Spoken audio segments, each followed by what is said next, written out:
पावन सावन के माह में बाबा विश्वनाथ की इस पावन धरा पर काशी को मेरी काशी के रूप में वैश्विक मान्यता देने वाले आदरणीय प्रधानमंत्री जी का मैं उत्तर प्रदेश सरकार और आप सभी की ओर से हृदय से स्वागत करता हूं, अभिनंदन करता हूं। भाइयों बहनों, संस्कृति और समृद्धि का एक नया रूप आज काशी के अंदर, प्रदेश के अंदर और देश के अंदर देखने को मिल रहा है।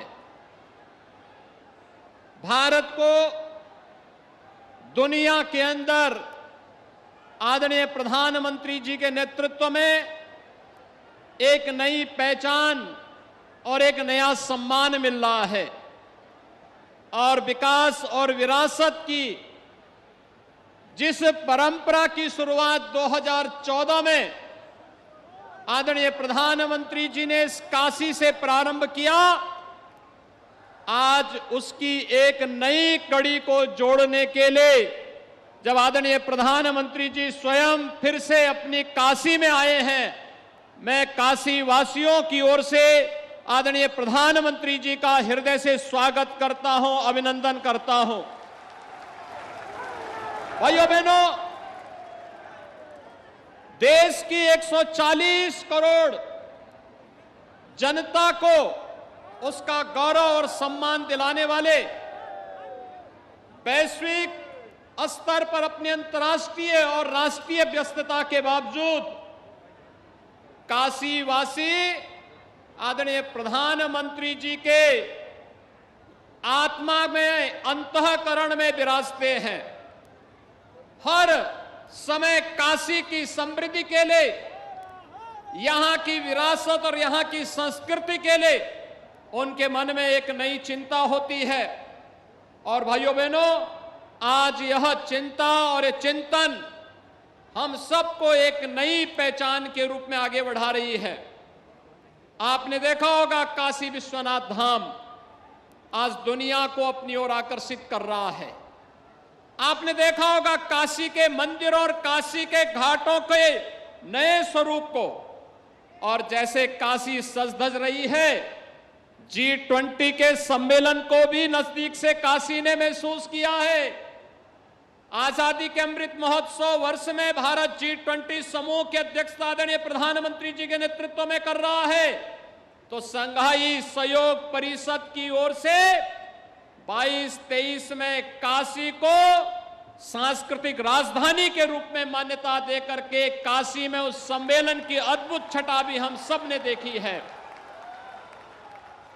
काशी अपनी पुरातन काया के साथ साथ नए कलेवर के रूप में आगे बढ़ने का कार्य कर रही है और आज काशी में 12,000 करोड़ रुपए से अधिक की परियोजनाओं को लेकर के आदरणीय प्रधानमंत्री जी का आगमन एक बार फिर से हुआ है।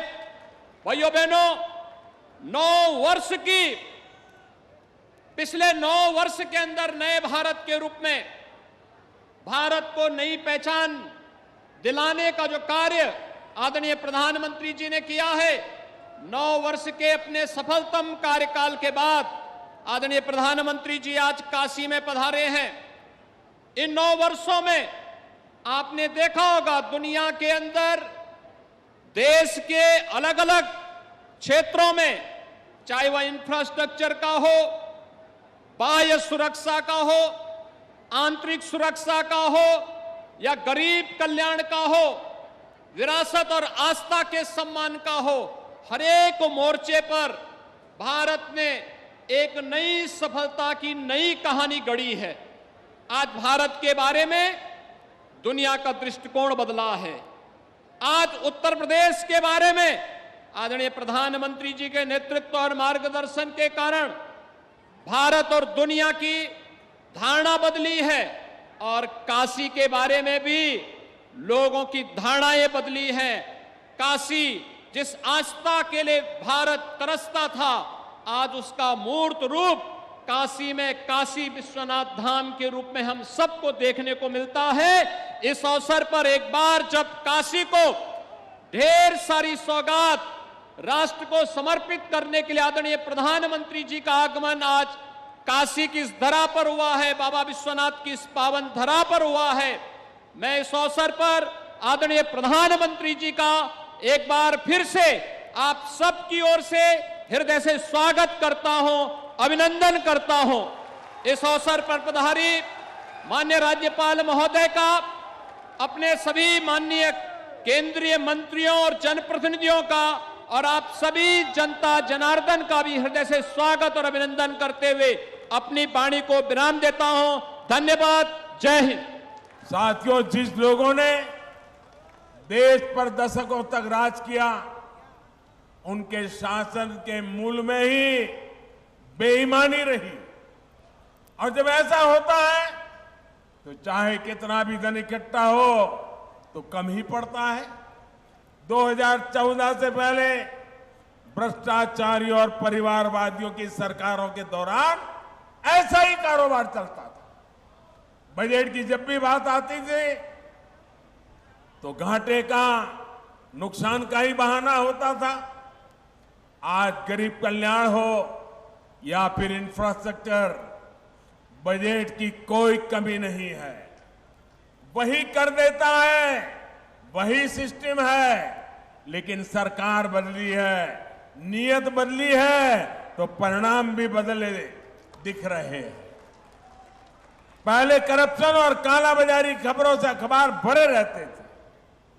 अब नए प्रोजेक्ट के शिलान्यास और लोकार्पण की खबरें अखबारों में छाई रहती है। बीते 9 वर्षों में आए परिवर्तन का सबसे बड़ा उदाहरण भारतीय रेल है।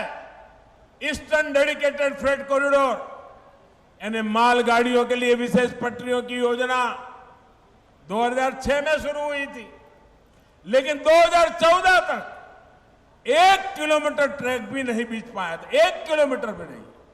पिछले 9 वर्षों में इसका एक बहुत बड़ा हिस्सा पूरा हो चुका है। इस पर मालगाड़ियां चलना शुरू कर चुकी है। आज भी दीनदयाल उपाध्याय जंक्शन से न्यू सोननगर खंड का लोकार्पण किया गया है। इसे मालगाड़ियों की स्पीड तो बढ़ेगी, पूर्वांचल में, पूरी भारत में रोजगार के अनेक नए अवसर बनेंगे। साथियों, जब नीयत साफ होती है तो कैसे काम होता है, इसका एक और उदाहरण मैं देता हूं। देश में तेज रफ्तार ट्रेनें चले, देश हमेशा ये चाहता था। इसके लिए पहली बार देश में करीब 50 साल पहले राजधानी एक्सप्रेस की शुरुआत हुई। राजधानी एक्सप्रेस चलाई गई, लेकिन इतने साल में भी ये राजधानी एक्सप्रेस सिर्फ 16 रूटों में ही चल पाई है। 50 साल हो गए, सिर्फ 16 रूट। इसी तरह 30-35 साल पहले शताब्दी एक्सप्रेस भी चल पड़ी, लेकिन शताब्दी ट्रेन भी 30-35 साल में अब तक 19 रूटों पर ही सेवा दे रही है।